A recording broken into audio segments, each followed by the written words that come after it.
Hello, everyone, and welcome to Q&A Day with UGA. Today is Wednesday, April 8th, 2020, and today's daily topics will include financial aid, assistantship funding, and the University Health Center. My name is Narky Norton, and I have the pleasure of serving as Assistant Director in the Office of Recruitment and Diversity Initiatives. If you are not yet on mute, I would love to ask that you please put yourself on mute so that we can avoid any noises or distractions or any external things that might interfere with today's presentation. We are recording today's presentation so that you can reflect on the video just in case you didn't recall an answer, but also for students who may have not been able to join today's call. So once again, please stay on mute. Later in the presentation, we will have a chance for some students to write some questions in the chat and we'll be able to answer those. But once again, thanks for welcome you today to today's call. So I mentioned the Office of Recruitment and Diversity Initiatives, and I want to talk about that office. Our office promotes graduate education and excellence, and that may be from recruitment and retention initiatives, working with faculty and staff, to also hosting events, programs, and workshops to assist our students with a smooth transition once they reach campus. So before going further, I'd love to have our team have a chance to introduce themselves. So team, please say your name, your position, where you're from, and any additional information you would love to share with our prospective accepted students. And we will start with Lisa today. Hello all, my name is Lisa Burling. I hail from New York City, and I have the pleasure of serving as the Director of Recruitment and Diversity Initiatives. I am what is known in Bulldog Nation as a double dog, which means I hold 2 degrees from the University of Georgia. I hold the Master's in Public Administration, a Doctorate in Student Affairs, and we're so excited that you all are here with us today. Thank you so much, Lisa. We have Mr. Giovanni Ayala. He is the Associate Director in Recruitment and Diversity Initiatives. Then we have myself. Once again, I'm Narky Norton. I'm originally from Miami, Florida, and I moved to South Georgia when I was about 10 years old, so I do consider South Georgia home. I have a master's degree in higher education administration from the University of Georgia, and I will be starting my doctoral degree in education, specifically an emphasis in college student affairs administration at UGA. So for those who are master students, I have been through the journey. And then also those who may be doctoral students in summer or fall, I will be going through this journey with you. So you are not alone in understanding all the navigational tools that you need to get through graduate education. It is a pleasure to be here and to talk with you today. And now we'll have Dion. Hi, my name is Dion Mitchum. I'm a graduate assistant for the Office of Recruitment and Diversity Initiatives. I'm from Dallas, Texas. I'm getting my master's in public health with a concentration in disaster management, and I'm a first-year student at UGA. Thank you, Dion. And last but not least, Whitney, if you can introduce yourself.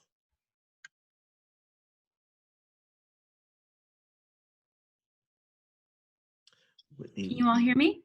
Yes, we can.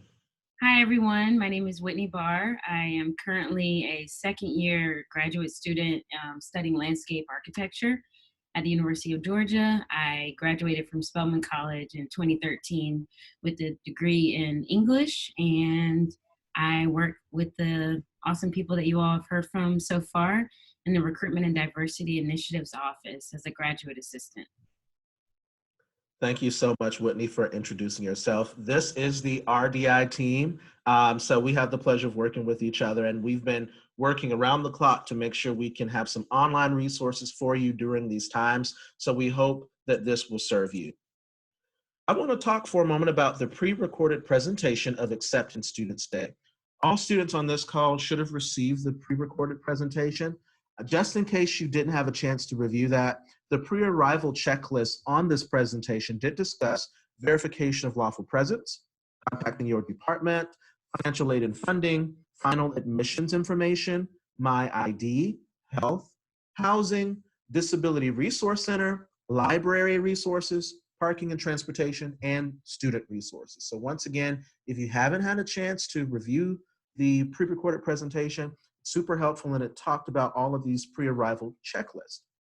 In addition to that presentation, we included this slide, which shows you a lot of online resources within several offices and departments. So first on this list is Next Steps. That's on our Useful Resources for Prospective Students page. This was also sent to you via email. The Next Steps outlines our pre-arrival and post-arrival checklist for our students who are coming in summer and/or fall 2020. Life in Athens is a really good document that talks about offices that are off campus for your needs, restaurants, coffee shops, places to study, but also some recreational activities as well that you may not know about Athens, Georgia. So please be mindful to check out the Life in Athens document, but we especially wanted to include links on health, housing, libraries, career services, professional development, and financial aid. Some of your questions might be very specific towards these different offices and departments. Therefore, we want to make sure we do our due diligence to give you the links so you can talk to the right experts in these different areas. And speaking of experts, these are some of our friendly faces that have really helped the graduate school provide additional information that you needed. So that long list that I gave you on the previous slide, making sure you have the main website, we want to go a step further. So thanks to Elizabeth, she provided our library resources presentation. Carrie provided our housing document. Bethany gave us our Career Center presentation. Christine, our health documents for the University Health Center. Mandy provided information on student financial aid. And Andrew also gave additional information on experiential professional development. So once again, we want to step further by asking these experts to provide us a presentation and a document so that we can put those presentations on our Useful Resources for Prospective Students page so that you can access that information. We understand too that it can be a little intimidating just going to some of the main websites. So we want to give you a person, and you can have a name to a face to an email. So if you do feel a little intimidated about reaching out to some of these folks, these will be great resources to help you through your transition. So do not be afraid to utilize them. Congratulations. You have been accepted to UGA. We are super excited for you. UGA is in the top 20 of the best public institutions in the United States, and we need students like you that help us create our culture of scholars, but also our community. So I want to reiterate as many times as I can, with as many fireworks as I can, how excited we are about you and how proud we are that you are at the University of Georgia and you have been admitted for summer or fall 2020. So congratulations again. Welcome to the Bulldog Nation. Go Dogs. Before we go into some of our daily topics, I have a trivia question for you. And I'm going to put out a poll into our chat today. So the poll is launched and it is now live. And I'm going to read the question and feel free to answer. What was UGA's first animal mascot? So the options are German Shepherd, Bulldog, Hawk, or Goat. I see the Bulldog is winning. Oh, someone's voting for German Shepherd. It's like a digital race to see how these polls are turning out. We're almost at 50%, so please keep voting on the answer. What was UGA's first animal mascot? Once again, the options are German Shepherd, Bulldog, Hawk, and a Goat. I will be closing the poll very soon. We almost have everyone complete. We have about 5 more seconds. Ooh, the Bulldog is in the lead. All right, I'm going to end the poll and the answer will be revealed. Yes, so Goat is the correct answer. So for those who selected Goat, that was initially our original mascot. And afterwards, we eventually changed to the Bulldog.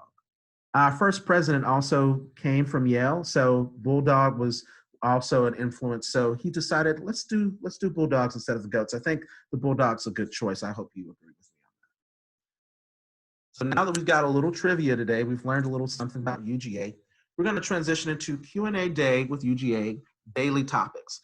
So today we're talking about financial aid, assistantship funding, and we're also going to talk a little bit about health. I want to talk to you about today's format.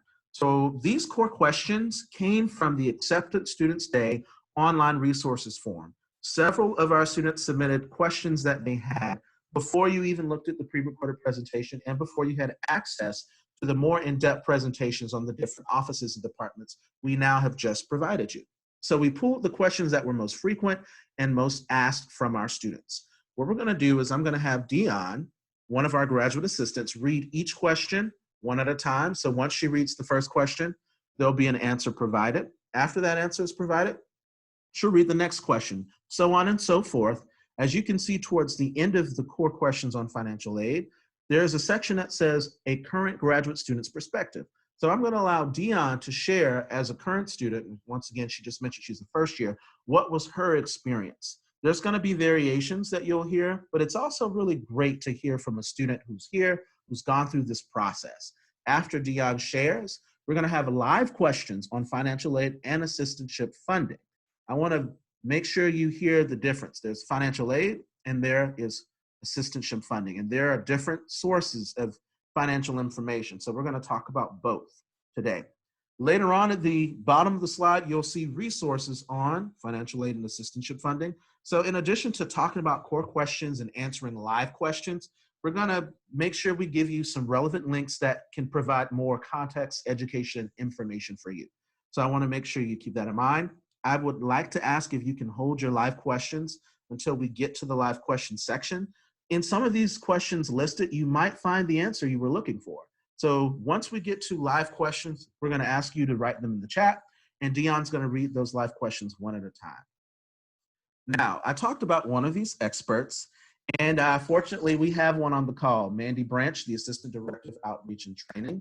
Mandy is from the Office of Student Financial Aid, and she is our contact. So Mandy is going to be able to talk about resources on financial aid. Mandy, are you here today?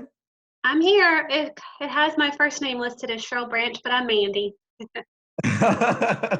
Thank you so much, Mandy. We're going to go back to the daily topics questions. And Dion, can you read the first question for Mandy to answer? Yes. What resources exist in the financial aid office? So our office assists students with procuring loans for graduate school. There are two types of loans you can qualify for, a federal direct unsubsidized loan and a Grad Plus loan. To apply for both of these, you have to complete the FAFSA, the free application for federal student aid. If you are attending this summer and you want to get a loan, you need to make sure you have completed the 2019-20 FAFSA. And then if you wish to receive loans for fall 2020, spring 2021, and or summer 2021, you need to complete the 2021 FAFSA. But we will assist you in getting those loans in place for your graduate studies. If you want to know how much you can borrow in the loans, the max you can borrow in the unsubsidized loan is $20,500 for the year. And then if we go on to the next slide. And if you need additional funds, you can also borrow a Grad Plus loan. Please keep in mind that the Grad Plus loan does require a credit check, so it is not guaranteed. What happens with the Grad Plus loan is once you accept the Grad Plus loan or request it and we award it to you, as soon as that loan is accepted in our system, we push your information to the Department of Education for that credit check automatically. And then they'll let us know a returned answer whether or not you've been approved or denied for that credit check. There is not a credit check for the unsubsidized loan, but there is one for the Grad Plus loan. One thing to keep in mind, though, is that the unsubsidized loan is the better loan. It has a slightly lower interest rate than the Grad Plus loan. The unsubsidized loan's interest rate currently is 6.08%. The Grad Plus loan's interest rate is 7.08%. So it's a little bit higher interest rate as well. We can go on to the next slide. Okay, perfect. Thank you so much. Dion, can you read the next question from Mandy? Yes. What are the graduate costs for summer and fall 2020 semesters? Wonderful. So you can see here we have the current amounts for this past fall and then the spring of 2020. The upcoming amounts should be posted probably in May or June, but this will go ahead and give you a good idea of what the estimated costs are. When we award a student federal aid, we get their FAFSA, and then we offer loans to assist with all of these items: tuition, student fees, housing, food, books, transportation, living expenses, and also if you borrow a loan, the government charges an origination fee. We help you with that as well. If you want to borrow funds for all of these items, you can, but you're not required to. One thing to keep in mind about the summer, if you have questions about summer costs and how much you can borrow for summer, summer is a little bit different than fall and spring, because during fall and spring, we're looking at basically 15 weeks and 15 weeks. Whereas with the summer, you could be going a month, you could be going 2 months, you could be going 3 months. So how much we can award you for the summer depends upon when you are going. Are you going for 4 weeks, 8 weeks, or 12 weeks? We can help you find out how much you can borrow by having you complete what is called a summer change in aid request on our website. We actually just released that. If you go to the Financial Aid Office's website, right in the middle of the page under our announcements, it tells you all about how to submit a summer change in aid request to request loans. You can let us know in that request when you plan on attending, and then we can configure a loan amount that matches that time frame. Thank you so much, Mandy. All right, so we've talked about financial aid, and Mandy is going to stay on the call just because we might have some questions on financial aid towards that live question section. To also reiterate, Mandy was phenomenal at providing us a PowerPoint presentation, and that link is below under resources on financial aid. If you want to go in further detail about financial aid information, Mandy already provided us a phenomenal presentation that, and some of the slides were used today were derived from that original presentation. So please keep that in mind. You've already been sent this information, but maybe you didn't have enough time yet to review it. You'll be able to. Mandy will be on the call with us today if you have more questions in regards to loans for financial aid. Now, Dion, can you read the next question? Yes, the next question is, when will funding decisions, actually, I skipped a question, sorry. What resources exist in assistantship funding? Thank you, Dion. So Mandy talked about loans through financial aid, and once again, financial aid is a different term versus funding. So we want to talk about funding. So academic units at UGA employ graduate students in 4 types of graduate assistantships. I want to talk about that because several students talk about what jobs can I apply for, what assistantships exist. There are 4 types of graduate assistantships. There are teaching assistantships, lab assistantships, research assistantships, and research fellow assistantships. Depending on your department, you're going to figure out what your department is offering you in order to know which classification you may belong into. So I want to repeat that information again. Reach out to your department to figure out which level of funding exists and what they're offering you. And an assistantship will provide you a tuition waiver. Your tuition for UGA as a graduate student will be reduced to $25. And in addition to the assistantship reducing your tuition to $25, your assistantship will provide you a monthly stipend. Monthly stipends will depend also and vary depending on your department, your program. So once again, you want to talk to your department directly to find out, 1, which classification, which type of assistantship will I be under, and then 2, what is the monthly stipend in addition to that? So that monthly stipend will help with some of those expenses. Typically, a lot of those expenses that was listed in the previous slide that Mandy talked about with room and board or food, rent, etc. So keep that in mind, that the monthly stipend that you would be provided really helps with those student costs, separate from the tuition waiver that will be granted. Outside of your tuition waiver and monthly stipend, we want you to know that student fees still apply. So $1,700 was the fee per semester, at least as of spring 2020. So keep that in mind. You'll still be responsible for student fees. And then we want to talk about sources of graduate assistantships. Where do they come from, right? So for a lot of you, your departments will be offering you assistantships that may take place for funding. But there may be some students that may want to reach out to the graduate school as a whole. The graduate school has separate levels of assistantships or different assistantship offers or opportunities in addition to what may be in your department. And then furthermore, student affairs. So we are maybe at 37,000 students at the University of Georgia. That's a lot. About 7,400 of which are graduate students. So there are many opportunities to work in student affairs, which could be in some of our dean of students offices, or maybe even in some of our dormitories. There may be additional need for assistantships. So keep that in mind as well. And then I want to talk about human resources. As you can see at the bottom of the slide, hr.uga.edu. That's going to be the website you're going to be able to apply for assistantships or see assistantships posted.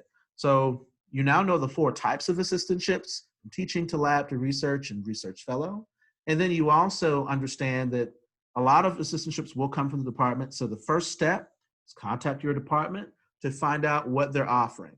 And then next, if you don't see some offers or you may want to look beyond your department, you can research through the graduate school, you can look at student affairs, and you can definitely go to hr.uga.edu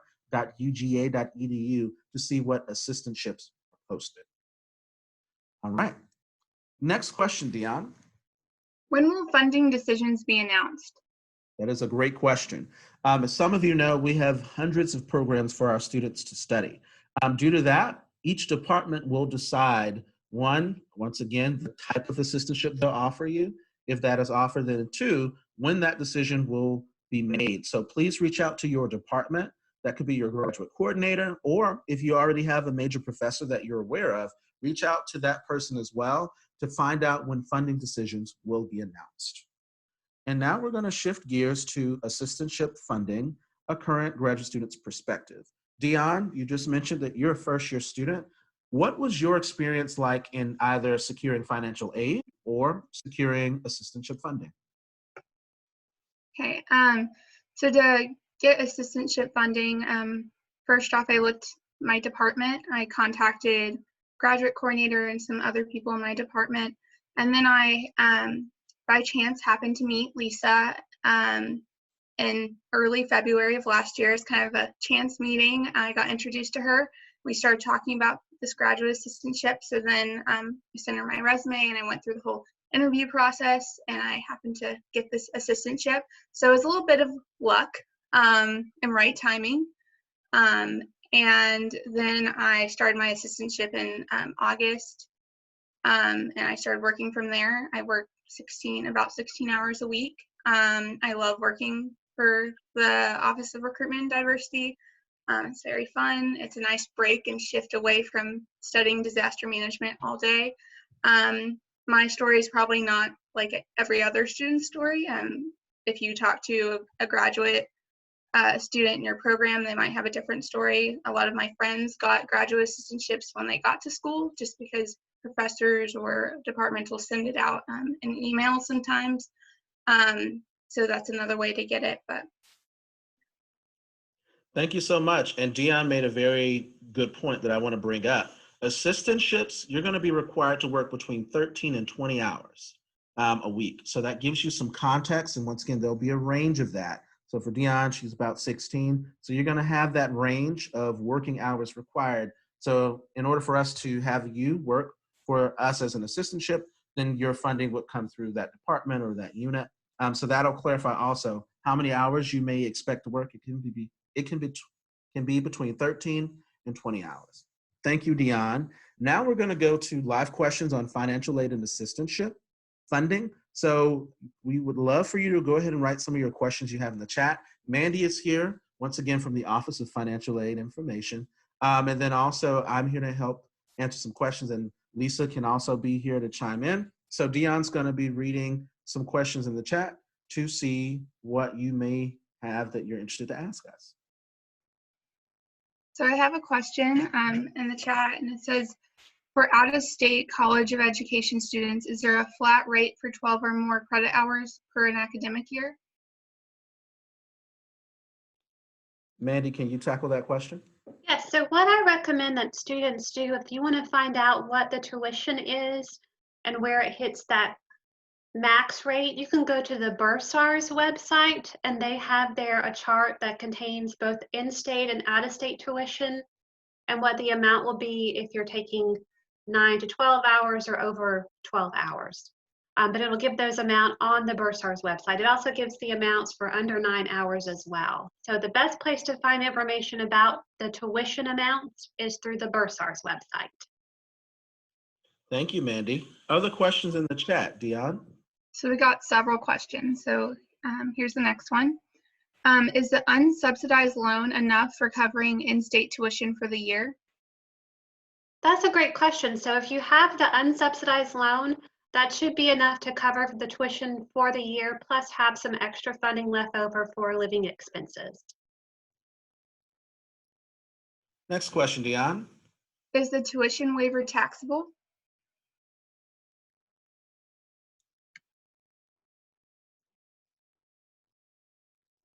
So for tax questions, I do recommend that students reach out to a tax representative. Unfortunately, the financial aid office is not able to answer any type of tax filing questions. So we would recommend you check with the IRS or a tax consultant to find out that information. Next question, Dion. Okay, does the graduate school or the College of Public Health provide scholarships? So Lisa, if you can touch on the graduate school, and then after Lisa, Dion, since you were shouted out for being College of Public Health, if you can talk about that after Lisa finishes. Everyone. So there are a limited number of scholarships that are listed on our website, usually coming from a certain fund, and are kind of targeting a certain kind of student. Like, for example, you know, someone in education or somebody in a different field or coming from a certain county, that kind of thing. So those are also listed on the grad school website at grad.uga.edu.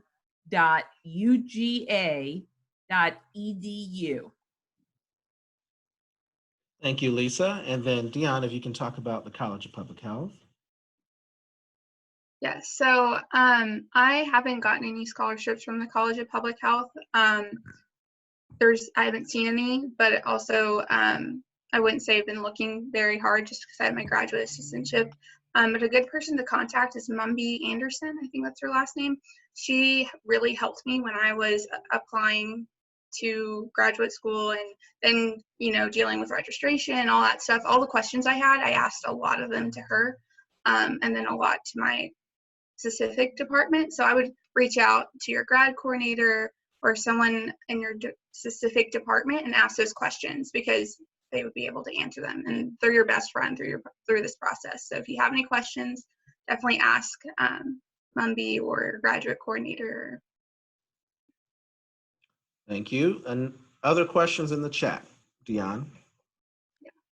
We still have quite a few more. Let's see. So for graduate students that will not be studying in Athens, are assistantships still available? The student will be studying at the Terry College location in Buckhead. Yes, you still can apply.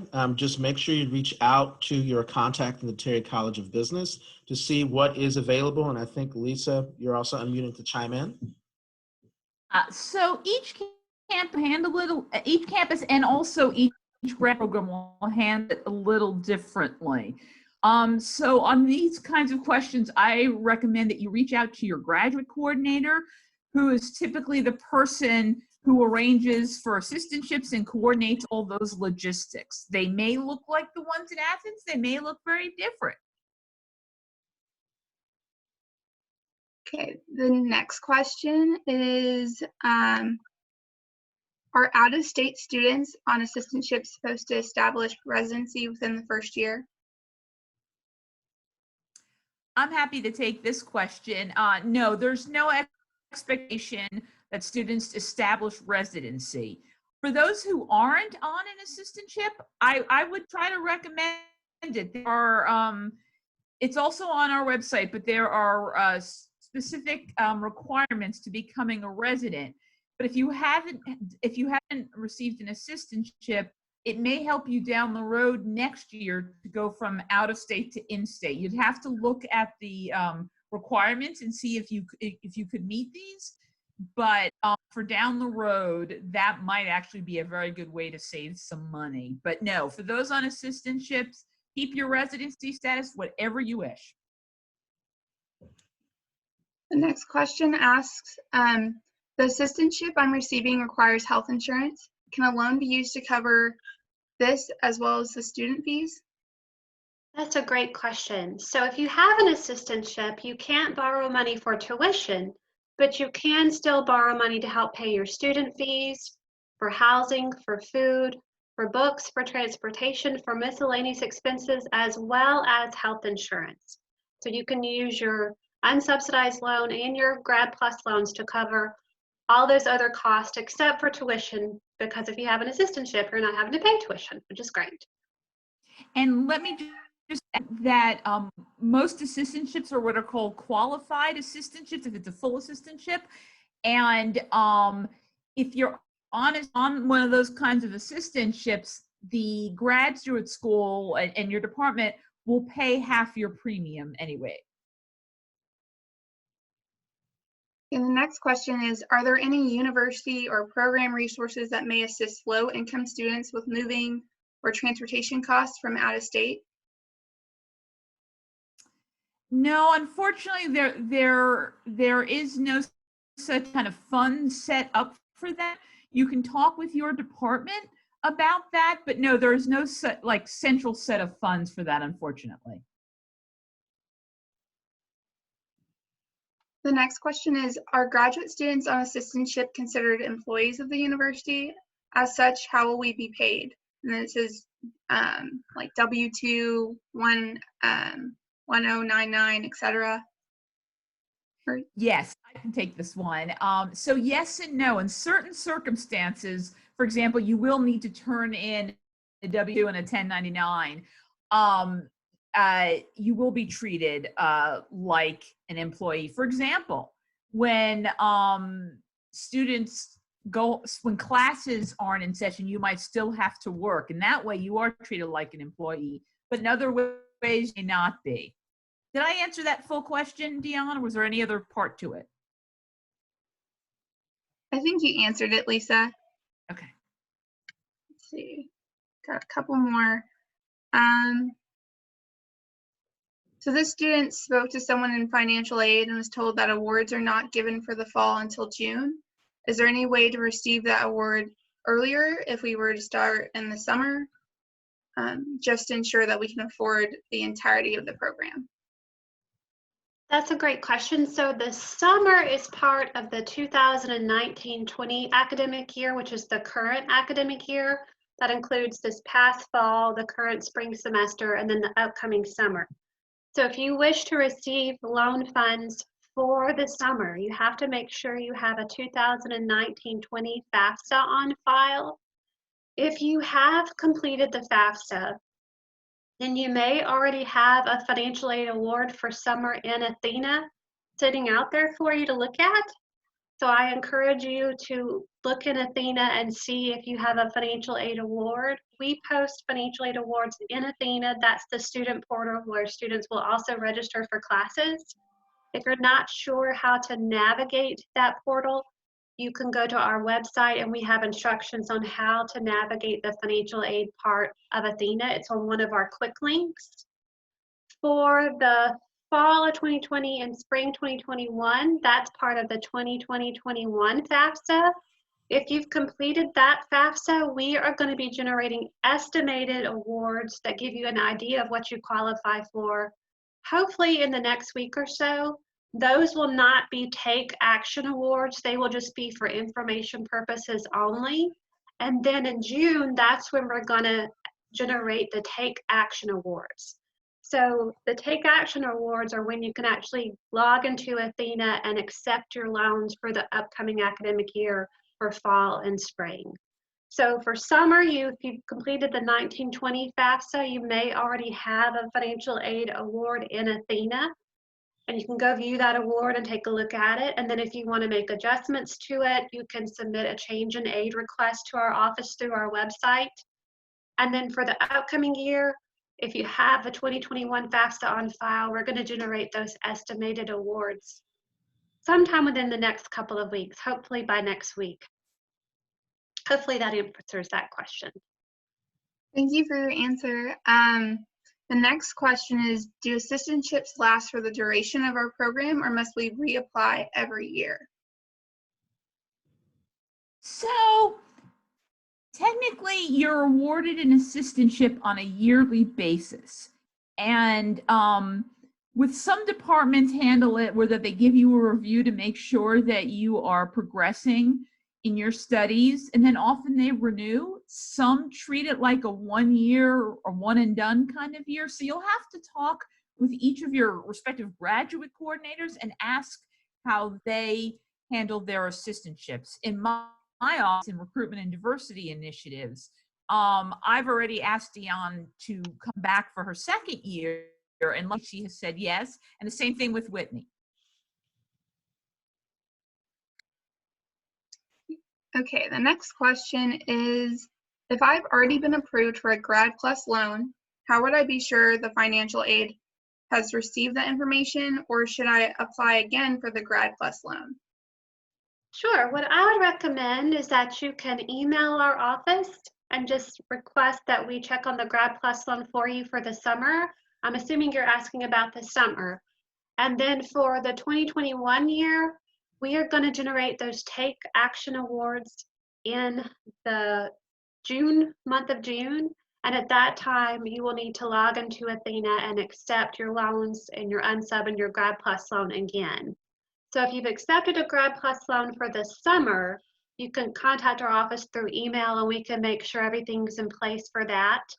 And then for the fall, you'll have to accept your Grad Plus loan for the fall and the spring 2021 in the month of June. Do keep in mind that the Grad Plus loan requires a separate promissory note from your unsubsidized loan, but for both the unsubsidized loan and the Grad Plus loan promissory notes, once you've completed a promissory note for those, they should be valid for up to 10 years. So you don't have to keep repeating that promissory note process each year you're in grad school. You just have to repeat the completing the FAFSA process and then accepting your loans in Athena process. Okay, the next question is, are all international PhD students at the College of Education considered for at least one form of funding? That would be a College of Education question. I would again check with graduate coordinator. One of the things you'll find is that unlike undergrad where there was a central office, funding decisions are typically made within the graduate program. So I always suggest that students talk with their graduate coordinator because he or she have the best and most up-to-date information on how assistantships are allocated. Thank you for that answer, Lisa. The next question is, I was an undergrad student at UGA. Will my email, my ID, and other school information remain the same? Yes. Yes. All of that should just roll right in. So not to worry.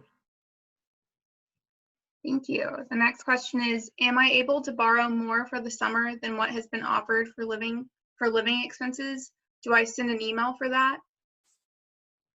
That's a great question. So when we generate those awards for the summer, we initially assume the minimum amount of enrollment time because again, you can enroll in a month, 2 months, or 3 months for the summer. So to prevent a possible over award of loan funds, we assume that minimum time frame of a month.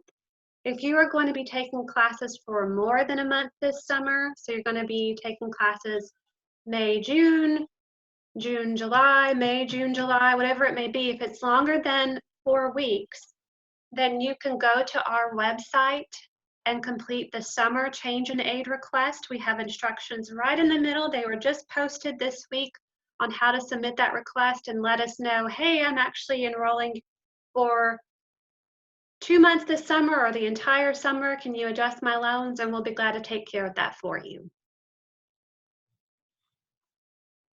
Thank you. The next question is, does the graduate school have opportunities for summer funding outside of the individual departments? Again, there really isn't. We typically have students work within their department. Grad school sometimes has an administrative assistantship. So you'd have to send your resume or CV, which you can do to me, and I can send it around. But for the most part, we typically encourage students to work with their department. Thank you. There's a follow-up question to the question you answered, Lisa, about keeping your MyID. So this follow-up question is, I'm a public service faculty member going to a PhD program. Will I just keep my MyID and email? I know you'll keep your email.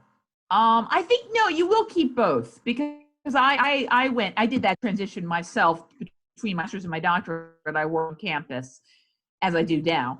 And I was able to keep all that information. If you're still going to remain a public service fellow, I would heartily suggest you look into something called the tuition assistance program. And I'm happy to talk with you offline about that.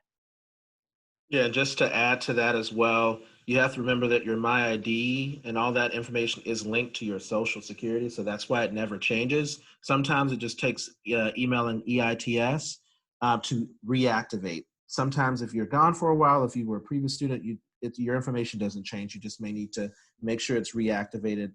So you shouldn't have any worries in that transition. Thank you, Lisa and Narki, for answering that question. The next question is, do you accept Florida prepaid to fund housing? So questions regarding prepaid plans should go to the bursar's office.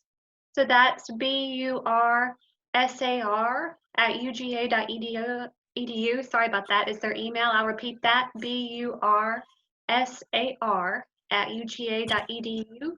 But the bursar's office, perfect, thank you. We'll be able to assist you with your prepaid plan questions. I think that's all the questions we have for now. Is there any more questions before we move on?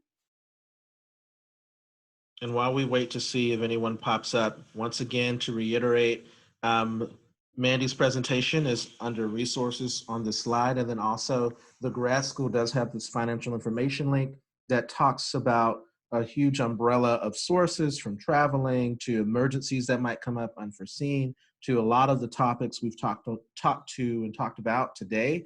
So remember these sites to dig deeper, because we want to make sure we give you as much resources as we can. Dion, any additional questions, or can we move forward? We don't have any further questions. We can move forward. All right. I see with something that's popped up in the chat.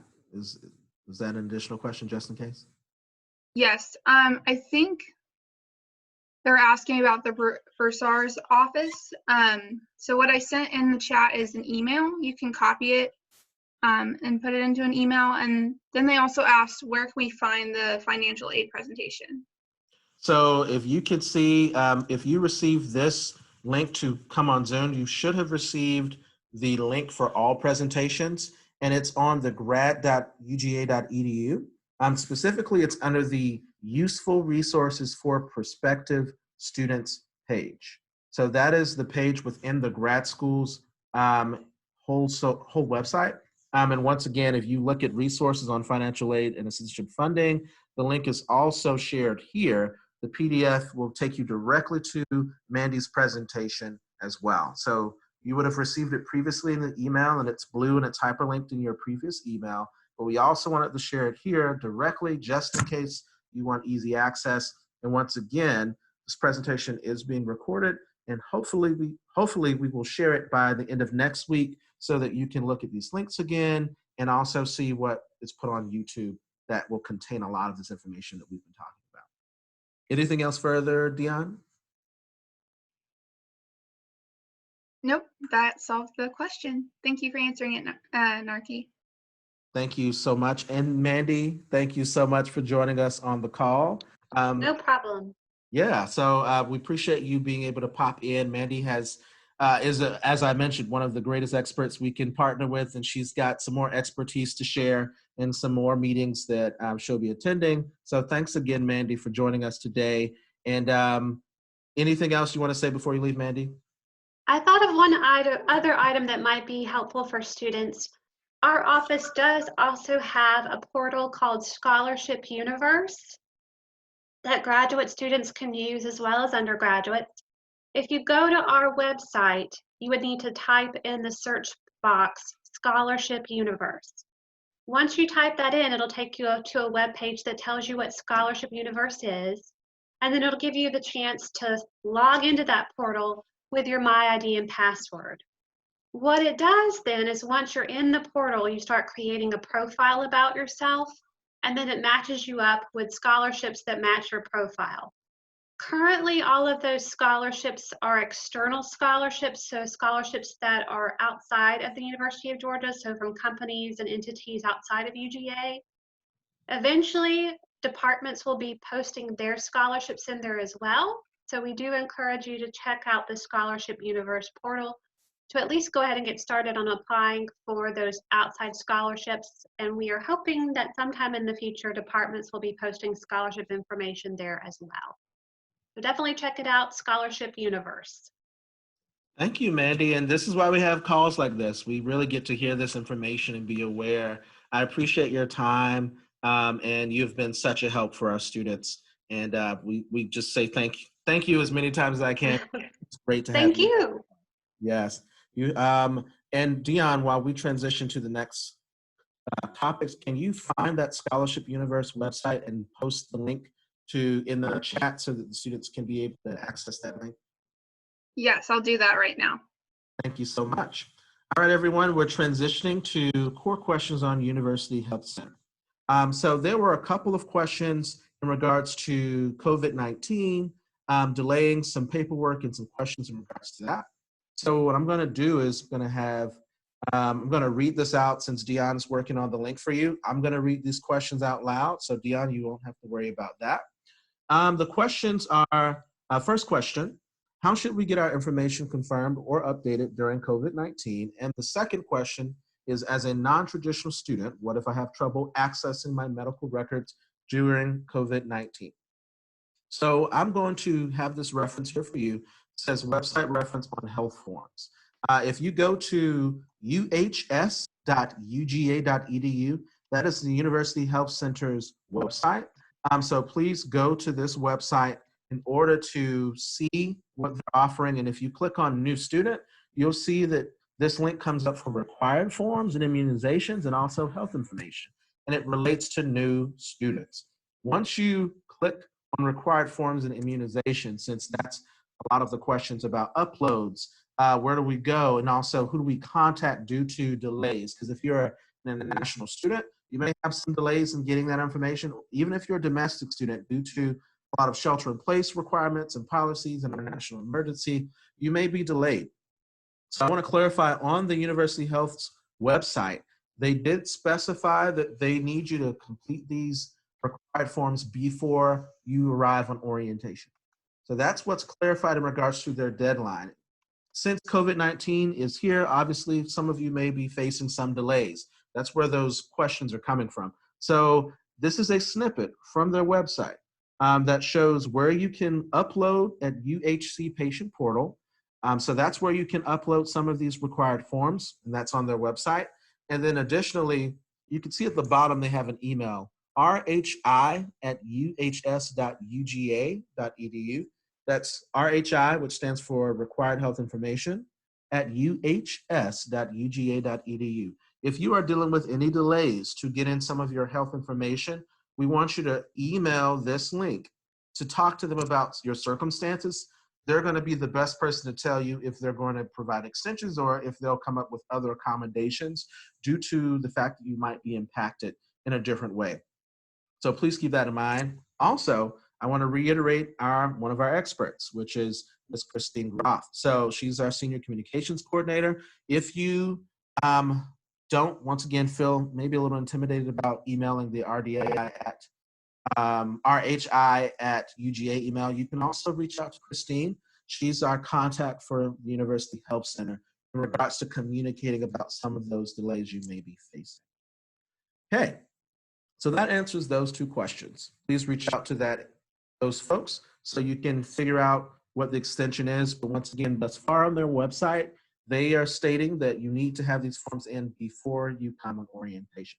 Obviously, if you're coming for summer, that may be a little bit more pressure because summer is faster. But once again, you want to reach out to those contacts. Now we're going to transition to University Health Center, a current graduate student's perspective.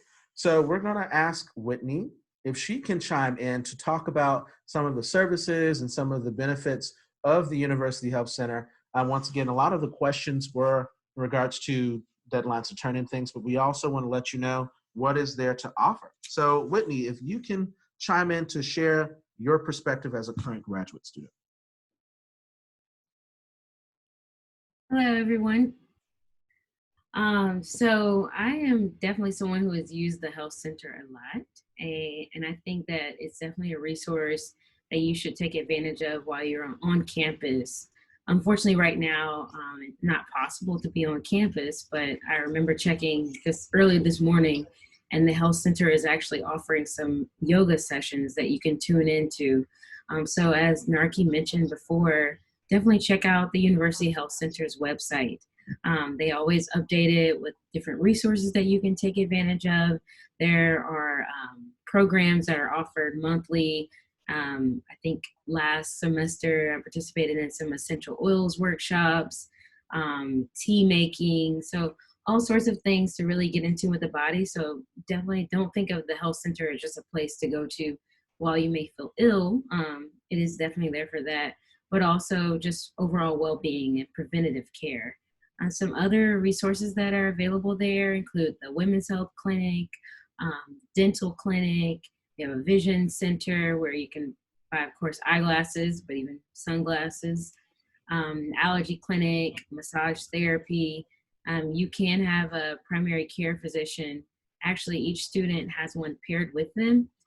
When you become fully registered and you've submitted all of your forms that are necessary as far as immunization, and I think tuberculosis as well. So you'll have someone who is paired with you so you can set up an appointment with the primary care physician and have, you know, the support that you would need just as if you were going to a hospital or a private clinic. To think what else might be of use.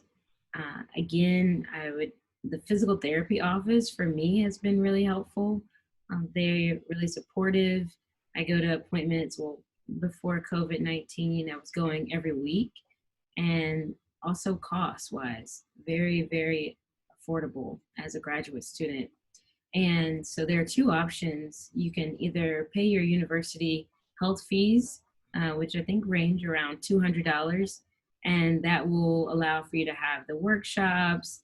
You have access to the health center just as any other student, but the cost may vary some. And so then if you don't do just the health fees, you may have the health insurance through UGA. And I recommend that you reach out to either someone at the health center or visit the website to find out more about what those benefits include. But the health center is an awesome place to take advantage of. It looks like a hospital, but they're there to support you. And if you need any sort of alcohol prevention services, sexual assault, mental health counseling, those are there as well. There's also a nutrition clinic, which I have used, and actually part of my assistantship is offering support for students coming from select HBCUs.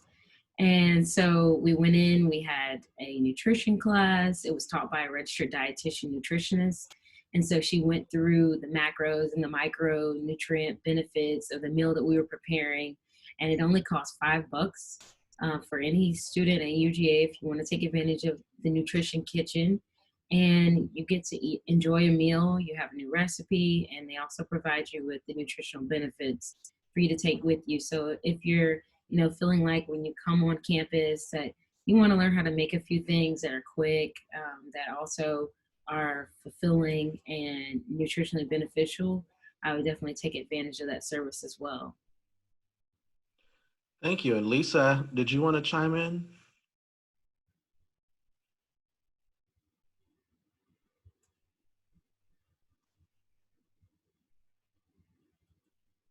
Awesome. Whitney, thank you so much for sharing. This is a great list of amazing resources. Although we were not able to have our university health expert come on, we've definitely have a graduate student who has experienced several of these services, and we really appreciate that you talked about it. In regards to resources as well, this slide came from, once again, Christine Groff's presentation that is on our website.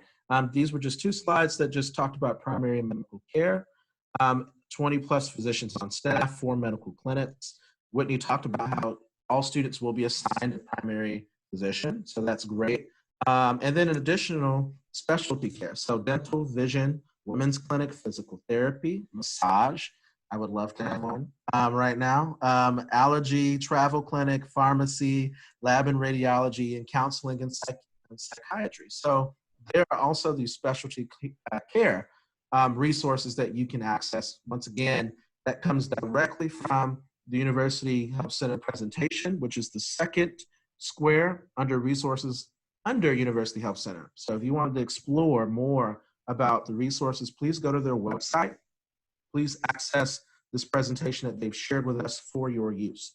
Now we're going to shift to live questions on University Health Center and see if we have any questions in the chat.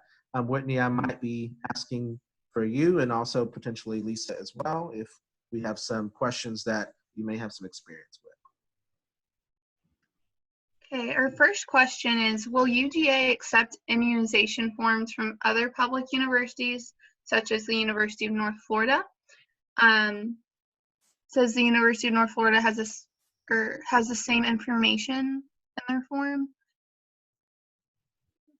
I don't know if that question makes For that, you will need to talk directly with the University Health Center. There may be a certain timeline. For example, if your tetanus shot hadn't been updated in a certain amount of years, that might need to be redone. So your best bet is to talk with someone at the health center.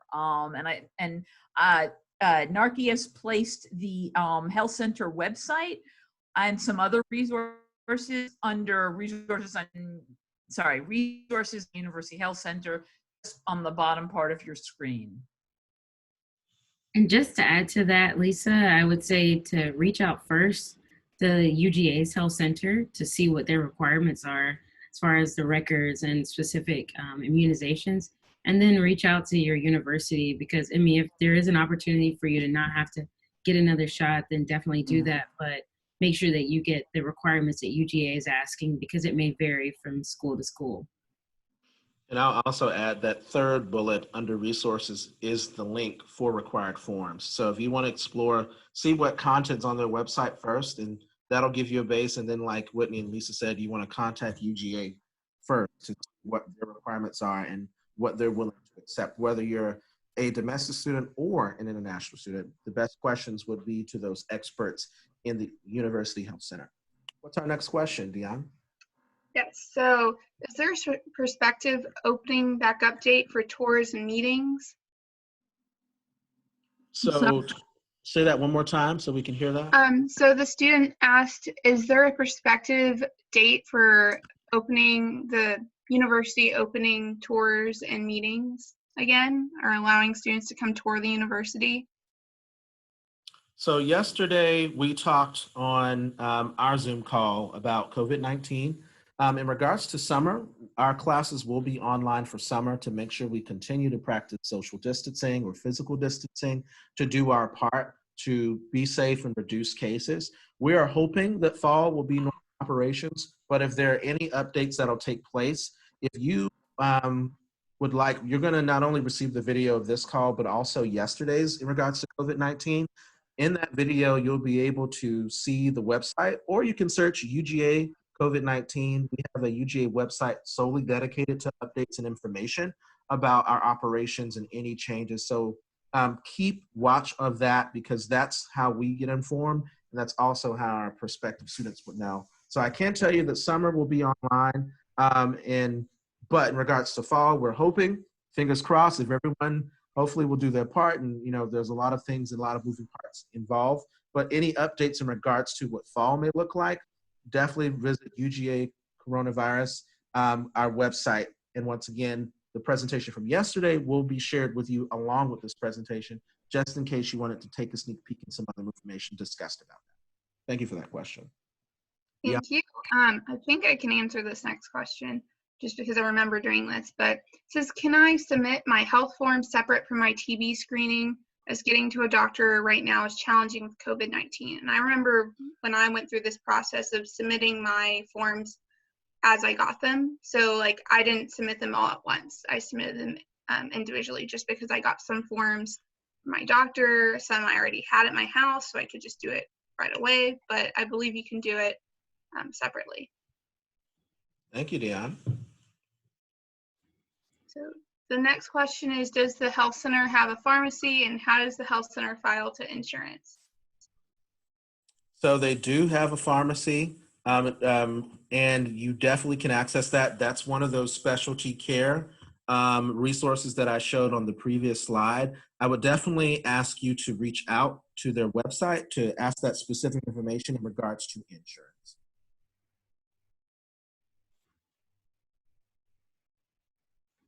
Okay, the next question is, since campus facilities like the health center and other resources may be temporarily shut down during the summer or fall semester due to the current pandemic, will student fees reflect this, such as discounted rates or refunds, or will we still need to pay the full amount? That's a phenomenal question. Lisa? Yes, actually, we've already started that with the Springs parking and student fees. So there's actually a few different types of student fees. So some of those which we're not using have already been subtracted for spring 2020 students. For example, also parking. We're not able to park on campus, so that has gone away. Some fees, for technology, they will probably stay in existence. Yes, we've already started doing that for our current students. And I would just add to that, as a current student, I did see that there was a refund issued for a portion of the health fees. And so with that, even though the health center is physically closed, unless you have some sort of very emergency situation or have needs of pharmacy, they have drive-through pharmacy support going on right now, you can still take advantage of telehealth for a lot of your concerns. So we were not given a full refund for, let's say, the prorated amount of time left in the semester, but that we definitely saw a refund based off of things that we can't take advantage of due to not being on campus. And can I also add one thing? Even though offices on campus are close to the public, it doesn't mean people aren't there to answer your questions. We're all checking our email, we're all checking our voicemail. In today's 21st century world, we can do a lot of this from our homes to help with flattening the curve. So we're not here, we may not have a door open for you to walk into like the health center, but your questions with forms, your questions with anything else related to the health center, send them in and they will get answered. Thank you both. Dion? So the next question is, can those with assistantships apply for scholarships?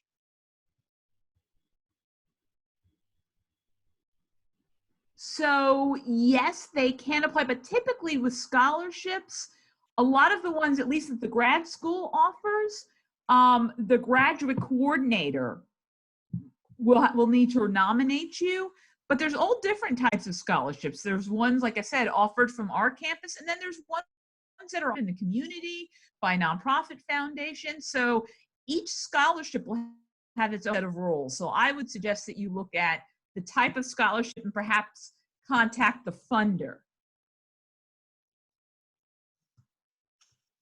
Next question. Thank you. There's no further questions, so if you have any other questions, prospective students on the chat, if you want to enter them now. Oh, there's another one. Is it possible to have more than one assistantship? So yes and no. Let me explain that. Students are able to work or eligible to work up until 20 hours on campus. So typically, if you're going to have more than one, what you're going to have, one is called an assistantship, the other is just a part-time job. But you cannot work more than 20 hours on campus. And some departments actually have even said you can't work more than your assistantship. So you'll need to check with your graduate coordinator. But at minimum, the grad school mandates that students can't work on campus more than 20 hours per week. So in terms of getting two assistantships, really wouldn't make sense because your assistantship, well, your initial assistantship will cover your tuition or reduce it down to $25 administrative fee, plus pay a monthly stipend. What if you want to cover the remaining whatever 20 hours minus your assistantship hours are, that might be a part-time job. I've known students to do an assistantship and then do tutoring or to work some kind of on-campus job. Thank you, Lisa. The next question is, if you have university health insurance with your assistantship, do you still have to pay the university health center fee as well per semester? So if a qualified assistantship, the university will pay 50% of your premium. You will still have a student fee because you still might use other things at the health center. For example, Whitney was so kind as to mention a nutrition center. They also do workshops. That's what the student fee covers. In terms of your own personal health insurance, when you go to the doctor, when you go to the center, how much will you be charged for, say, an eye exam or your annual physical?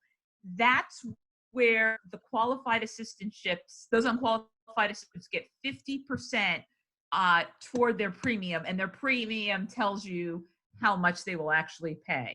I hope that was clear. I realize it gets a little bit gray, so please ask more questions. Dion? That was the last question for now. All right. There's Another one just popped up.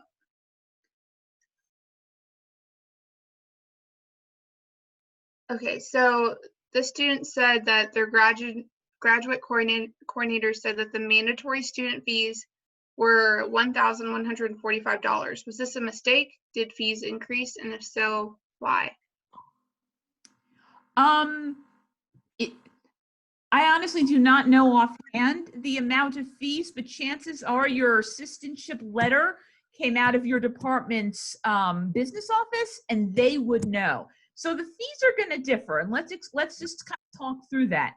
Athens campus fees are going to be very different than if you're on the Tifton campus or the Griff campus or the Buckhead campus, because you're not accessing the Athens campus resources. So different fees will come for different programs. So it's not really going to be one list. So I would talk to your individual graduate coordinator to figure out what fees someone in your program is charged. I hope that clarifies. Thank you, Lisa. We have another question that said, are student fees specific to the program? So there's a base set of student fees, and then your program may have some other stuff. I would suggest that you contact your program. I'm assuming that you all have the standard, but again, if you're on a different campus, if it's a different mode, like you're an online program and not an on-campus program, residency program, it may just very well differ. So each graduate program is part of a larger department, and that department has a business office. So my suggestion is to get in touch with your business office.